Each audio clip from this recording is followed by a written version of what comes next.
Bonjour chers amis, me revoilà pour un nouveau live et aborder la question de pourquoi il faut créer les États-Unis d'Afrique et comment y aller. La semaine précédente, j'avais tenté de répondre à la première question, mais j'aimerais bien résumer les réponses que j'ai eu à donner avant d'aborder la seconde. Pourquoi il faut créer les États-Unis d'Afrique? Parce que les États-Unis d'Afrique, ça mutualise des forces. Les forces des pays africains qui sont dans des situations de pays balkanisés, divisés, qui ne n'échangent même pas entre eux et que donc s'appauvissent ensemble dans un même continent parce que n'échangeant pas, n'ayant pas de marché intérieur assez puissant pour que la richesse soit démultipliée, partagée. Il faut créer les États-Unis d'Afrique parce qu'il faut changer le regard que le monde porte sur l'homme noir et sur l'Afrique. Parce que tant qu'il y a du sous-développement dans ce continent, parce que tant que l'Africain ne donne pas la preuve qu'il est capable de transformer et de se prendre en charge, transformer son continent et le hisser au niveau des nations développées, le regard restera et les préjugés racistes amèneront certains à nous considérer comme inférieurs. Et il faut en sortir et la seule issue possible, c'est de créer les États-Unis d'Afrique. Pourquoi il faut créer les États-Unis d'Afrique? Il faut prendre l'exemple du peuple juif. Le peuple juif a, comme l'Afrique, une situation historique de peuple martyrisé en errance, mais nous n'avons pas été en errance, nous avons été déportés comme esclaves dans des continents que nous n'avons pas demandé à être déportés. Eux aussi, ils ont été contraints à errer dans le monde, à s'exiler. Mais ils ont gardé quelque chose, c'est le mythe du retour, la conscience d'une origine commune, une conscience historique de leur histoire, que les peuples que les générations se sont transmises et se sont partagées, et ça a donné une mémoire collective et la confiance et l'espoir un jour de créer ensemble un destin commun. Origine commune, destin commun, voilà ce qui nous ressemble aux Juifs. Nous avons une origine commune, tous les Noirs du monde ont une origine commune, c'est l'Afrique. Ils ont un destin commun, c'est de recréer la première force que les Africains ont eu à démontrer dans l'histoire.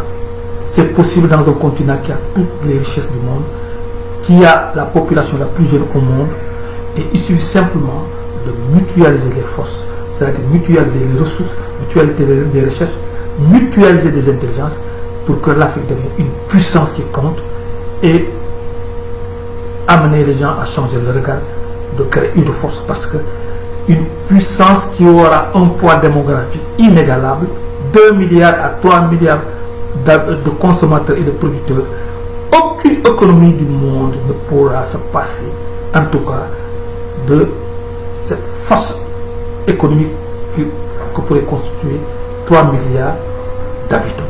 Parce que d'ici l'an 2050, les gens ont estimé que nous serions 2 milliards, mais ça c'est la tendance pessimiste. Mais aujourd'hui, le dynamisme qu'on connaît en Afrique, avec le taux de croissance le plus élevé du monde, il est à espérer que nous allons avoir la situation optimiste, n'est-ce pas, 3 milliards d'habitants. La Chine est aujourd'hui à 1 milliard 300, 400, nous sommes à 1 milliard 300. La force de la Chine, c'est qu'il y a une unité dans son espace et une intégration de l'économie dans un espace dirigé par un pouvoir central, vraiment central. Nous, notre difficulté, c'est que nous avons été balkanisés, divisés entre nous, n'échangeant pas entre nous, et de telle sorte qu'on s'appauvrit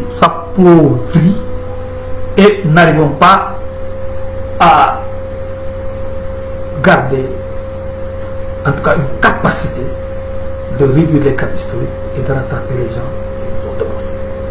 Si aujourd'hui, dans le contexte actuel d'une crise sanitaire créée par le Covid, dans le contexte où les économies sont en train de s'effondrer, dans un contexte où les peuples européens et asiatiques vont être confrontés à des problèmes démographiques et des problèmes d'espace d'habitation, parce que avec la remontée des eaux, n'est-ce pas, du fait de dégradation du climat, beaucoup de pays dans le monde asiatique vont être avalés par la remontée des eaux. Et leur densité démographique augmentant, ils vont avoir besoin d'espace. L'espace, ils vont la trouver nulle part qu'en Afrique ou en Australie. En Afrique, c'est plus facile parce que on peut mieux recoloniser l'Afrique. Parce que les conditions de recolonisation de l'Afrique sont aujourd'hui plus que réelles et présentes. Parce que les conditions, les rapports de force sont aggravés au point que les gens qui nous avaient colonisés hier, en utilisant seulement une supériorité dans l'armement, n'auront pas besoin de nous affronter directement. Il leur suffit de rester chez eux et nous balancer des missiles. Ils peuvent même se passer de balancer des missiles, mais simplement nous balancer des virus militaires qui vont tuer et libérer les espaces africains et permettre à ce que d'autres peuples plus puissants viennent les prendre. Et personne ne pourra plus les déroger. On serait même amené dans ces conditions-là d'incapacité à demander la servitude volontaire, c'est-à-dire à demander à ce qu'ils viennent de coloniser si jamais ils nous balancent des virus militaires du genre Covid qu'on ne peut pas nous-mêmes régler. Il y a d'autres virus peut-être en préparation, je ne sais pas. Donc il nous faut créer les États-Unis d'Afrique. Parce que rien que en créant les États-Unis d'Afrique, on règle d'un coup la question monétaire.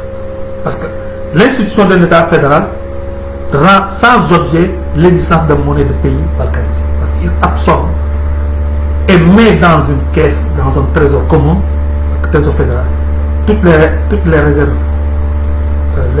financières, les réserves d'or dans la caisse du trésor fédéral.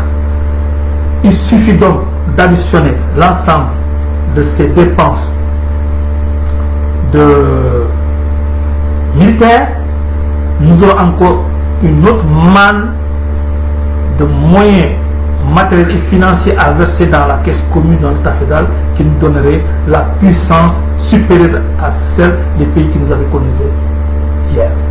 Nous serons, du coup, rien qu'en créant les États-Unis d'Afrique, en additionnant, qui va avoir comme conséquence d'additionner le cumul de dépenses militaires, des ressources militaires de chaque État, on arrive à dépasser du point de vue puissance et capacité immédiatement au départ la France,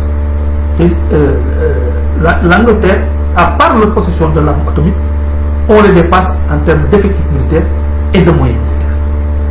Il s'ajoute que en obtenant ce marché unique africain avec cette masse financière qui découlerait de cette mutualisation, des puissances industrielles en demande de marché pour écouler leur production industrielle militaire, nous trouverons en Afrique une commande solvable et nous mettrait au niveau des grandes puissances. L'Afrique devient une puissance militaire d'un coup, sans compter maintenant dans notre cheminement et les développements, les externalités qui vont se développer, l'exploitation de toutes ces masses, nous allons dépasser toute l'Europe. L'avenir est aujourd'hui et avec les pays, les grands ensembles. Et c'est ça qui menace l'Europe. Vous voyez qu'aujourd'hui, l'Union européenne se bat pour se fédérer et aller vers un État fédéral. Ils ont pu avoir une monnaie unique. Il reste d'avoir l'unité politique et mutualiser, n'est-ce pas, leurs forces militaires pour être au niveau de la puissance des États-Unis ou de l'Union soviétique, de la Russie qui a hérité, n'est-ce pas, la puissance de l'Union soviétique. Nous, dans les prochaines décennies, si on ne règle pas la question fédérale, on peut aller dormir, le regard sur le noir sera le même, parce que l'Afrique sera tellement faible que lorsqu'ils nous balanceront un virus militaire, ce sera fini pour nous, parce qu'il y aura une entaille extrêmement grande de la pyramide démographique africaine qui ne pourra plus jamais se reconstituer. Déjà dans l'histoire, il y a eu une première grande entaille de notre évolution démographique qui a été due à l'esclavage et à la colonisation. On a perdu toute la population active de l'Afrique qui a allé servir le développement et l'accumulation primitive du capital de l'Europe et des États-Unis. Actuellement, on est dans la phase de reconstruction de cette pyramide parce qu'il y a une loi qui s'appelle la loi l'Ouest qui préconise que s'il y a une entaille dans l'évolution démographique d'un pays, une entaille importante due à des forces exogènes, cette pyramide démographique va se reconstruire naturellement dans le temps à la faveur de ces forces biologiques naturelles. Et c'est ce qui est arrivé en Afrique. Parce que nous aurions dû être, s'il n'y avait pas colonisation et esclavage, la première puissance démographique du monde et donc la première puissance économique du monde, parce que nous aurions eu une évolution sans balkanisation. Le retard donc de l'évolution de l'Afrique, c'est la balkanisation. Donc, la solution, c'est l'unité. Mais maintenant, comment y arriver? Voilà la deuxième question, la deuxième question. Mais comment y arriver? La première réponse qui coule de source, c'est que si on a à la tête de chaque État africain un panafricaniste qui est disposé à céder tous les secteurs de souveraineté qu'il possède à un État fédéral, on obtient d'un coup un État fédéral. Il suffit simplement de se battre pour avoir à la tête de chaque État balkanisé un panafricaniste. Mais pour un panafricaniste, il faut l'amener et l'obliger à mettre dans la charte de son parti des dispositifs juridiques et signer ou en tout cas valider juridiquement par une instance où ce parti-là s'engage, ou le dirigeant de ce parti s'engage à céder sa souveraineté internationale à un État fédéral et à s'engager à y œuvrer. Et si d'aventure il ne respecte pas son engagement, que lui, il accepte de ne pas se représenter, en tout cas que sa représentation en candidature pour une prochaine élection soit invalidée. Et que lui, par un engagement sur l'honneur, en tout cas certifié juridiquement, que cet individu, en tout cas, qui a accepté, en disant un parti, que s'il accepte d'accéder au pouvoir, il cède sa souveraineté. Voilà deux pistes. Mettre à la tête de l'État africain des panafricanistes, et mais des panafricanistes actifs, décidés, et qui donnent des preuves d'engagement de réaliser les États-Unis d'Afrique.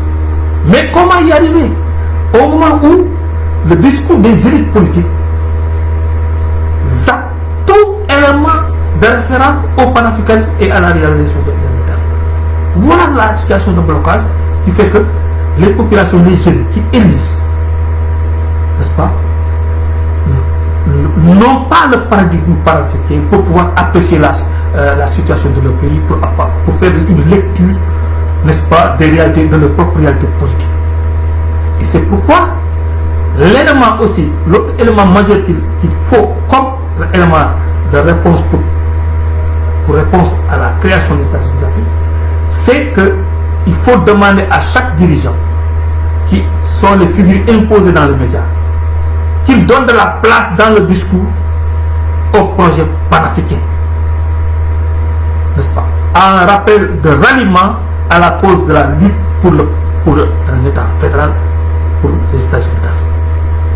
Voilà comment on peut y arriver.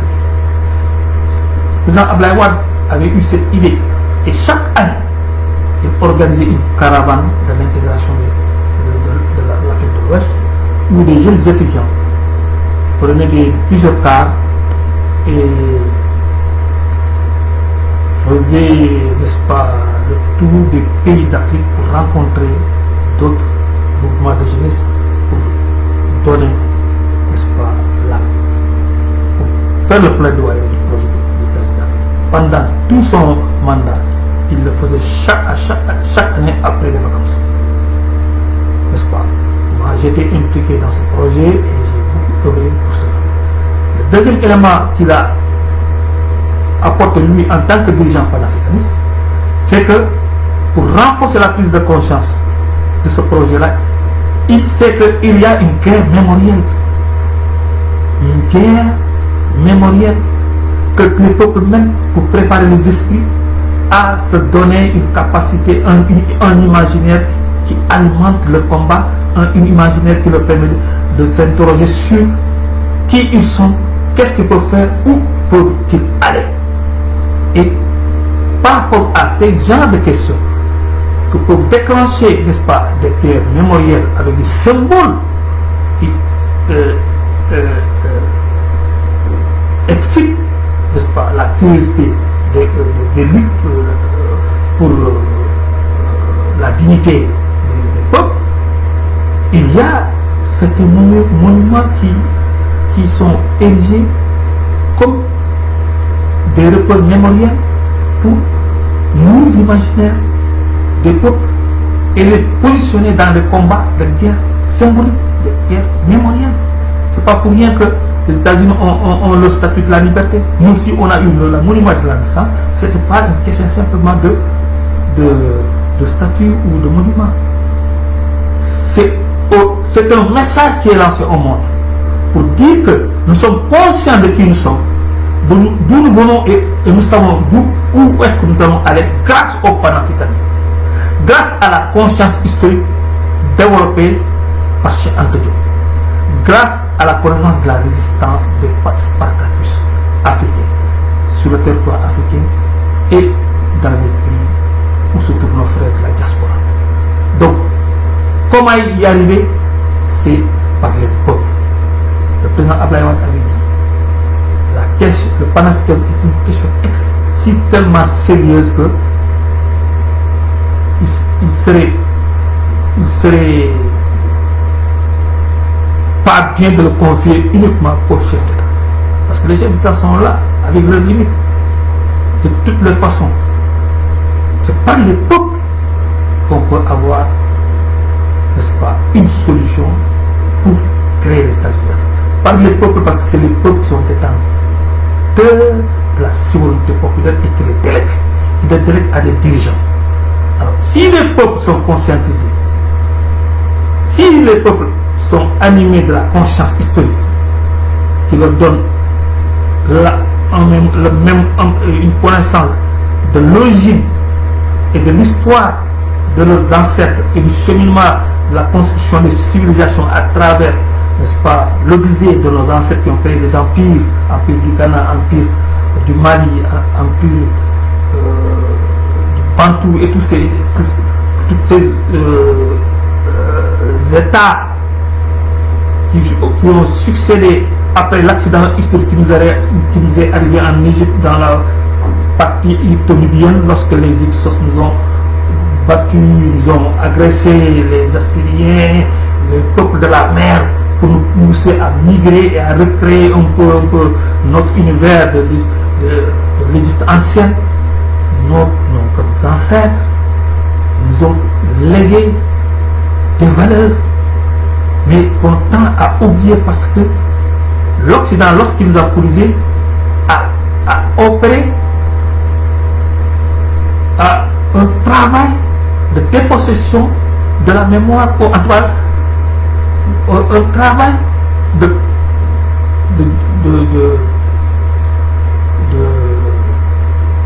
perte de la confiance et de l'estime de soi par un projet d'encrassement des esprits, un projet d'éducation qui nous met dans la construction de désirs et de besoins dont on n'est préparé que pour trouver la satisfaction dans le modèle européen et les valeurs et le comportement européen. C'est ça qui explique que nos jeunes ont des fantasmes de complexés, qui pensent que ici, en Afrique, ils ne peuvent pas trouver des conditions de réalisation personnelle et de bonheur, et que le bonheur, le modèle de bonheur, le modèle même esthétique, il est entre les mains des Européens. Le code esthétique africain qui découle de de notre condition biologique est complètement dévoyée.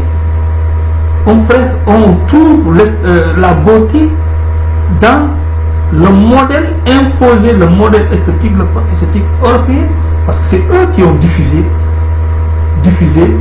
par des créneaux de conditionnement des désirs et des connaissances, un modèle rapporté à leur situation de peuple dominant.